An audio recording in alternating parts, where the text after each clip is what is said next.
This is how you find a free immigration lawyer. So what you're going to do is you're going to go to EOIR Pro Bono List. So the immigration courts all over the United States, Department of Justice, they maintain a list of all the pro bono legal service providers that offer representation in immigration court. It's called the EOIR Pro Bono List. So if you Google that, it'll take you to the Department of Justice website, and you're going to pick the state where you live.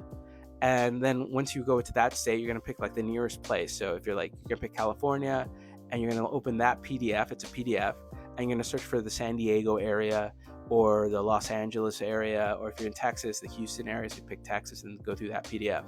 Now, what you're going to want to do is you're going to want to search for nonprofits in that list that are closest to where you are, or where you suspect that if you're put into deportation proceedings, that you will need representation at.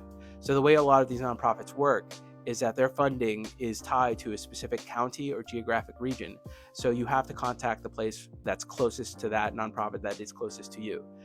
Because what happens is sometimes you get a free lawyer from these organizations, and if you move, they can no longer represent you because the funding that was tied to your case doesn't go with you if you travel to someplace else. So you have to make sure that you're picking a location that's next to you. And then after that, if you're lucky enough to find a lawyer that you don't move, or if you do move, well, then you're going to have to search again probably, unless that specific organization has funding to continue to represent you. So once you found that, you found the place where you want to look, and you found some place close to where you are, then you're going to call those numbers and see what their processes are on finding representation for free. So some of them require you to go in person and be interviewed. Some of them require you to fill something out, send it in with like all your client data and stuff, and then you'll get a reply from an immigration lawyer or from somebody on staff to see if they will or will not represent you. So I got my start out of law school representing people through Catholic Charities in San Diego. Basically, I was their staff attorney, so I know the process, and people would submit things. And so just make sure that you go through that process first to see if you can find yourself a free lawyer. But also be aware that there's a huge demand for free legal service providers.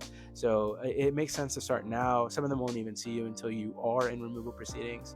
But it doesn't hurt to try now before you're in removal proceedings to see if like it's available to you. It's always best they're very good lawyers. Some of them are fresh out of law school. Some of them are retired lawyers that have a lot of experience. So they're very good lawyers, and I would recommend them.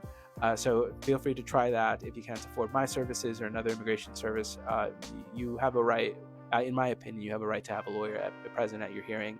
And so this is a way for you to find one for free. So good luck, and make sure to share it. Thanks.